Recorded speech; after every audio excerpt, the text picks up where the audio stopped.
조신영 집사님께서 성경 봉독해 주시겠습니다. 오늘 말씀은 로마서 6장 1절부터 5절까지입니다.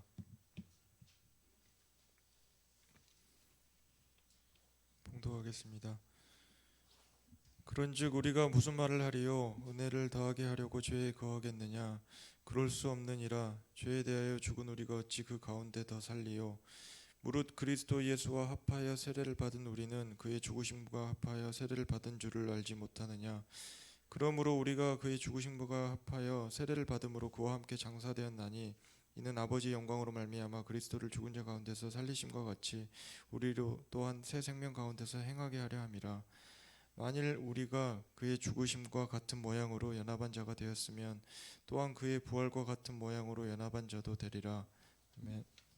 김혜란 목사님께서 죄에 대해서 죽은 우리가라는 제목으로 하나님의 말씀을 전하시겠습니다. 반갑습니다. 오늘은 대림절 셋째 주일입니다. 대림절은 이 땅에 오신, 이 땅에 빛으로 오신 예수님, 이 땅에 기쁜 소식으로 오신 예수님을 그 탄생을 준비하고 기다리는 시간입니다. 우리는 1월 1일이 새해이잖아요. 그런데 기독교 달력으로는 12월이 새해입니다. 대림절기부터 새해라는 것이죠. 교회력은 예수님의 생애로 보기 때문입니다.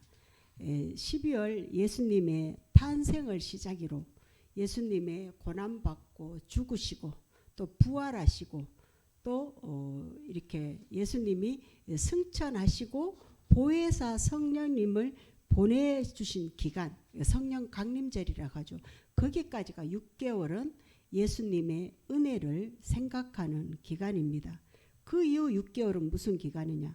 믿음이 성장하는 기간입니다. 그래서 이 영대라고 하는데 이거 초록색으로 6개월 동안 있습니다. 초록색은 성장이라는 의미가 있잖아요. 오늘 말씀을 통해서 예수님을 생각해 보는 시간을 가지려고 합니다. 성경의 모든 말씀은 전하고자 하는 그 강조점, 전하고자 하는 핵심을 가지고 있습니다. 그러니까 전하고자 하는 기둥과 같은 메시지가 있다는 것이죠. 따라서 우리가 성경을 볼 때에, 성경을 읽을 때에 성경이 강조하는 것을 이해하지 못하면 엉뚱한 오해를 낳습니다. 그래서 우리가 그 요한계시록의 말씀에서 오해하고 그 강조점과 핵심을 모르고 오해해서 이단이 낳기도 했습니다. 오늘 본문에도 오해하는 말씀이 있습니다. 로마서 5장 20절 말씀입니다. 로마서 5장 20절 중반절에 보면 죄가 더한 곳에 은혜가 더욱 넘쳤나니라는 말씀을 오해했습니다. 어떻게 오해했는가 하면 죄를 많이 지어야겠네. 왜냐하면 은혜를 많이 받으려면 이렇게 오해를 했습니다. 이 말씀을 쉽게 풀이하면 죄 많은 지은 사람이 하나님께 용서함을 받으면 그 감격과 감사가 더욱 넘친다라는 말씀입니다. 그런데 이 진리의 말씀을 악용하는 사람들이 있었다는 것이죠. 그래서 사도 바울은 그들에게 이렇게 말합니다. 6장 1절 말씀에 그런즉 우리가 무슨 말을 하리요? 은혜를 더하게 하려고 죄에 거하겠느냐라고 반문을 합니다. 은혜를 많이 받기 위해 죄를 많이 지어야겠구나라는 악용한 말씀에 대한 반문입니다. 하나님 은혜를 생각해 보면 하나님 은혜는 용서하시는 은혜와 누리는 은혜로 구분할 수 있습니다. 똑같은 은혜이지만 각각 상황에 따라 다를 수 있습니다.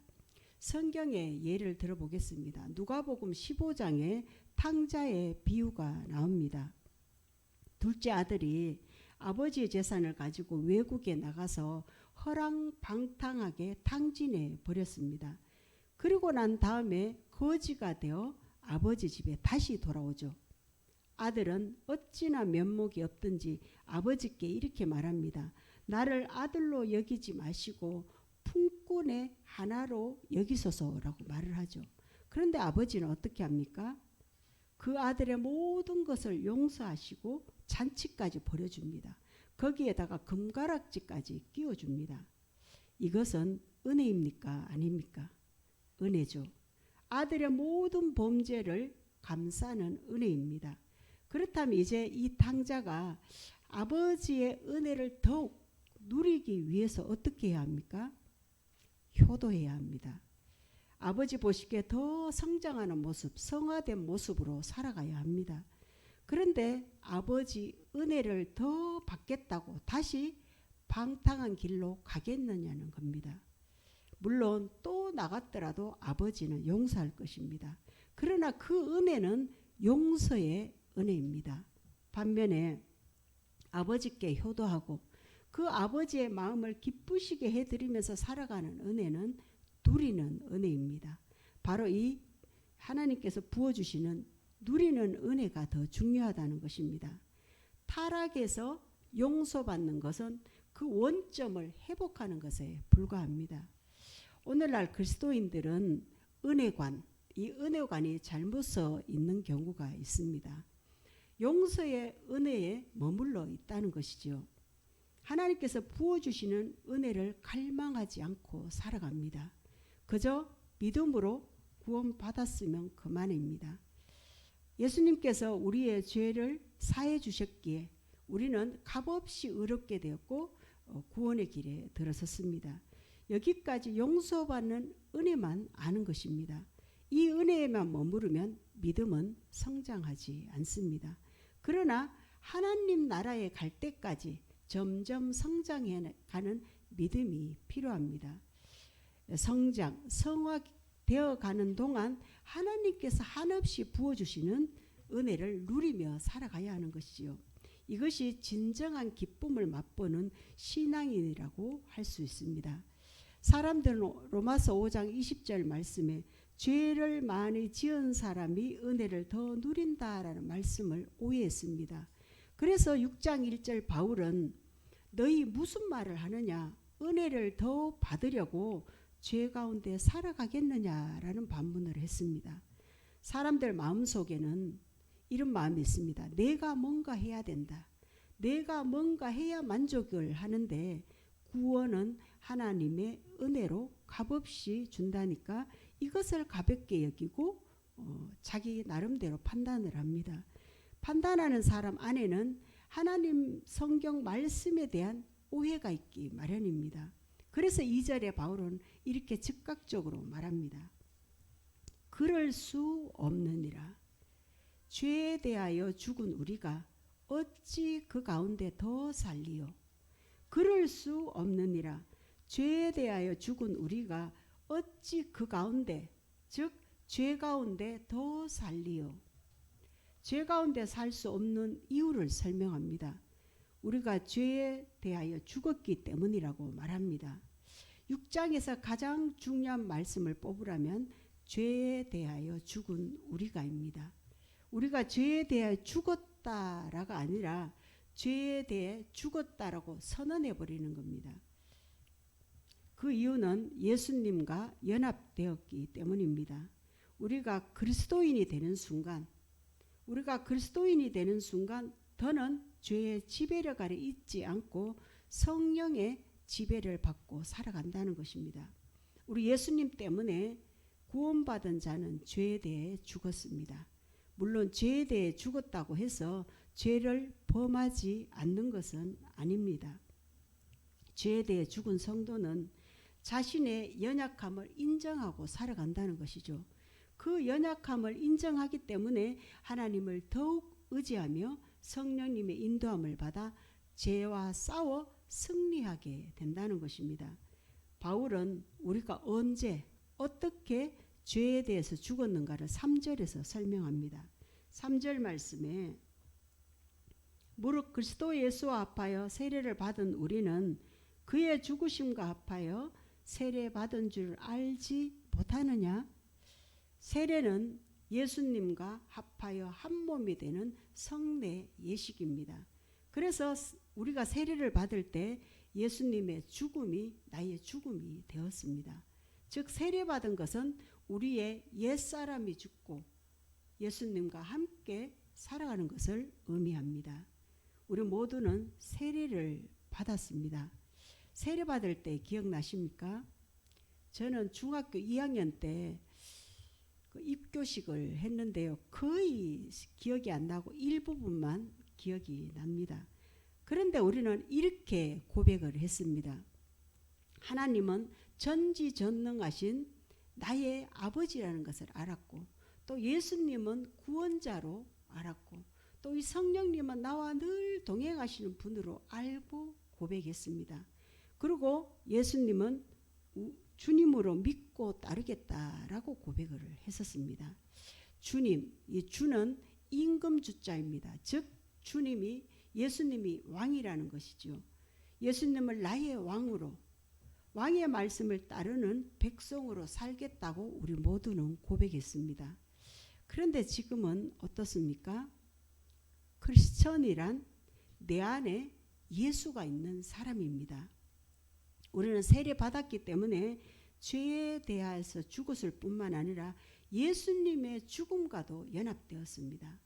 그렇다면 죄에 대하여 죽은 우리가 어떠한 존재로 살아가느냐 하는 것입니다. 첫 번째, 우리는 이 땅에서 십자가의 죽음을 맛보며 살아가는 존재입니다.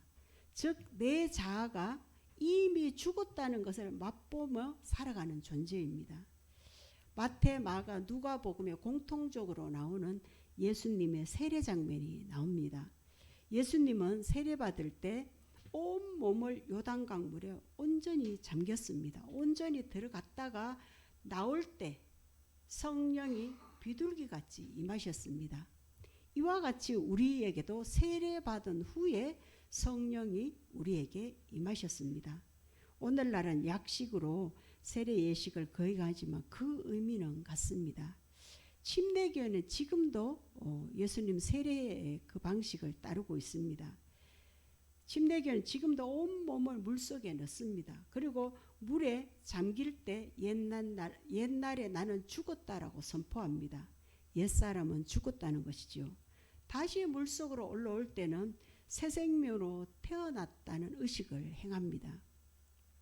우리 모두는 물 한 방울 머리에 바른 것은 예수님과 연합되었고, 이제 나는 옛 모습, 옛 자아는 죽었다라는 의식을 우리 모두는 행하였습니다. 그래서 예수님과 연합된 사람은 살아가면서 나의 힘을 빼고 살아가는 것입니다. 나를 부인하는 삶인 것이죠. 예수님께서도 제자들을 부르실 때 보더라도 현재 살고 있는 모습 그대로 나를 따르라라고 말씀하지 않으셨습니다. 누구든지 나를 따르려거든 자기를 부인하고 자기 십자가를 지고 나를 따르라라고 말씀하셨습니다. 자기 부인은 옛사람, 옛자, 옛 고집을 버리고 예수님을 쫓아가는 것입니다. 우리 모두도 예수님의 제자입니다. 세례받은 우리는 예수님의 새 생명을 받았습니다. 새 생명 안에는 옛 습관, 죄의 습관을 담지 않습니다. 사람들이 오해하는 것이 있는데요. 예수 믿으면, 그리스도인이 되면 나의 모습이 점점 개선될 수 있다라는 오해를 합니다. 그런데 사람은 개선되지 않습니다. 사람은 개선되는 것이 아니라 거듭나야 합니다. 아담의 죄도 한순간에 들어왔고 예수님 안에 거듭남도 우리는 한순간에 들어옵니다. 거듭남은 네가 어느 날 옛사람이 죽는 것을 발견합니다. 새 생명이 잉태된 것을 경험하게 됩니다. 우리 안에 새 생명이 잉태되면 어떤 현상이 일어날까요? 어느 날 입덧이 생깁니다. 새 생명이 들어온 임신부가 입덧이 생기듯 예전에 먹던 것이 먹기 싫어집니다. 또한 지금까지 해오던 습관, 지금까지 좋아했던 습관들을 거부하며 살아가는 현상이 일어납니다. 죄를 가지고 노는 것이 더 이상 재미가 없게 느껴집니다. 나의 믿음이 어느 날 거듭나면 옛 습성으로 돌아가지 않습니다.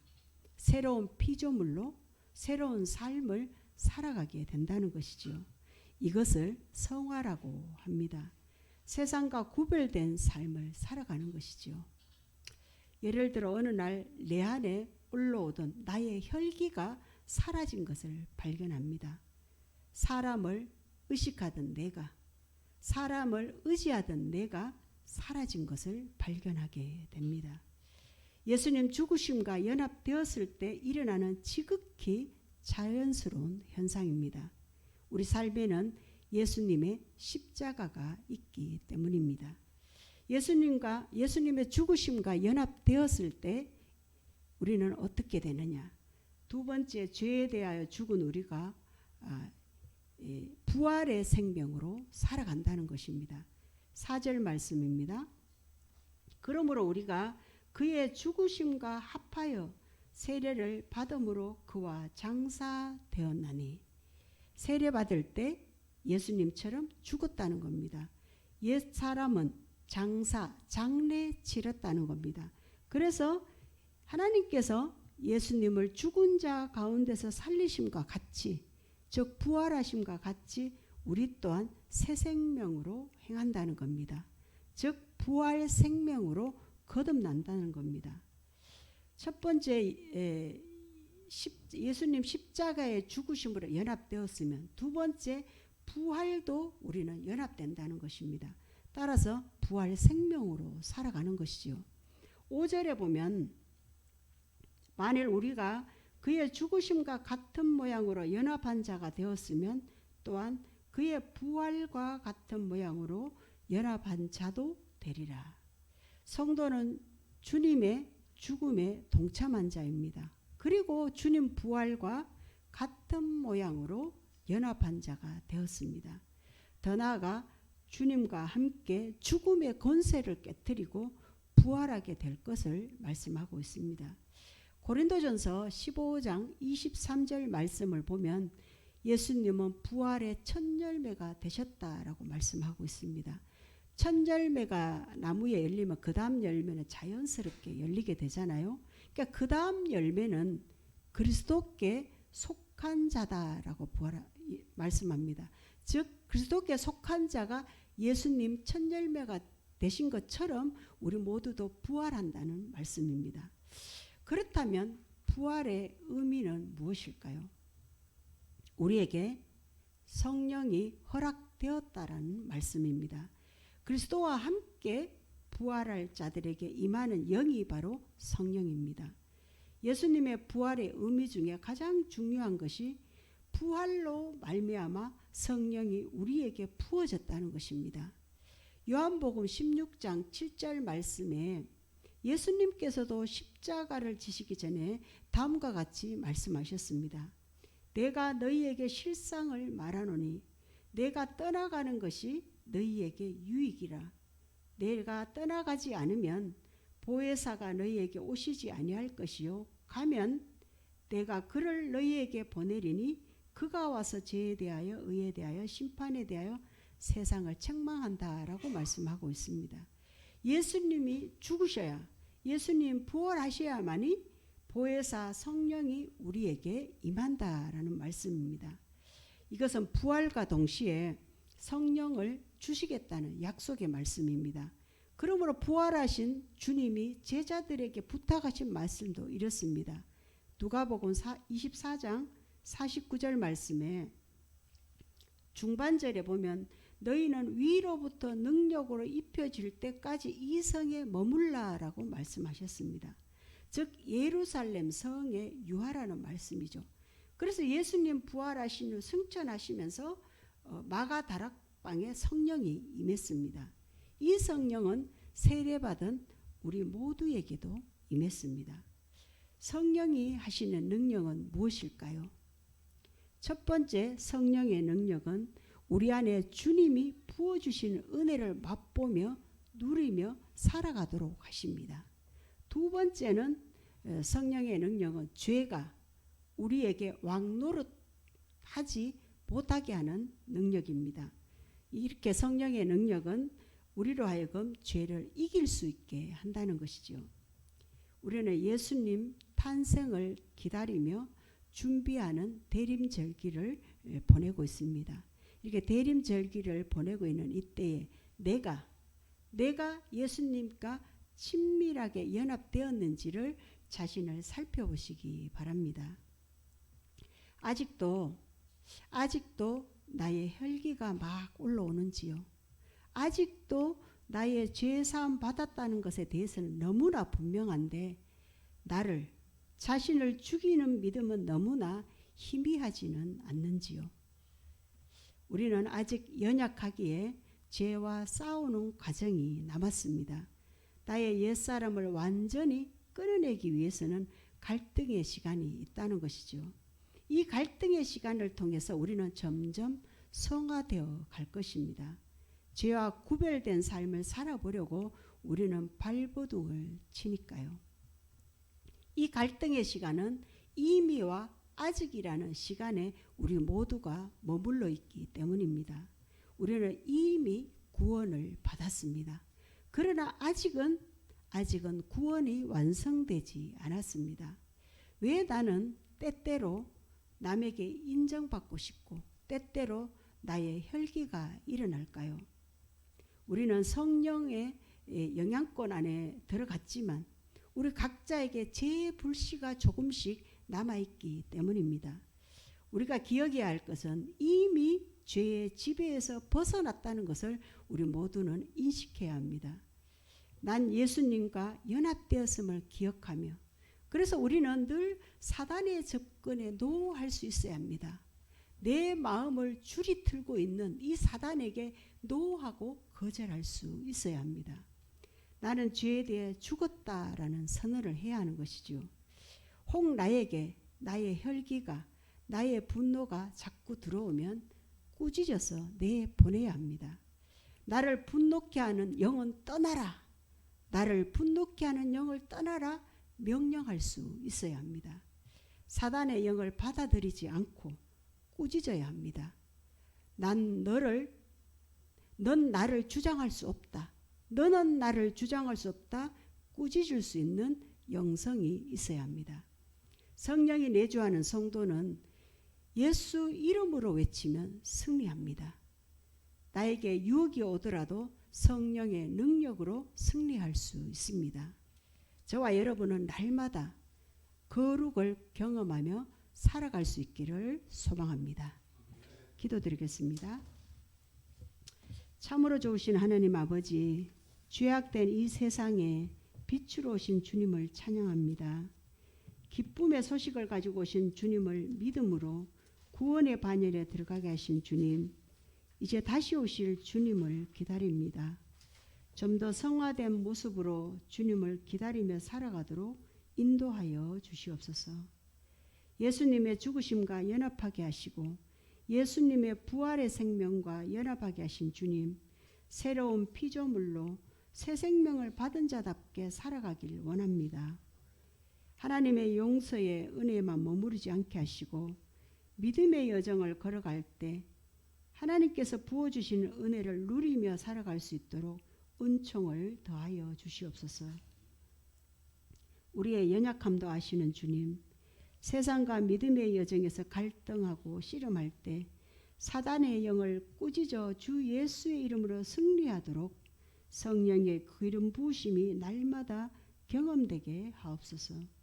주님과 함께함이 축복인 것을 믿으며 예수 그리스도의 이름으로 기도드립니다.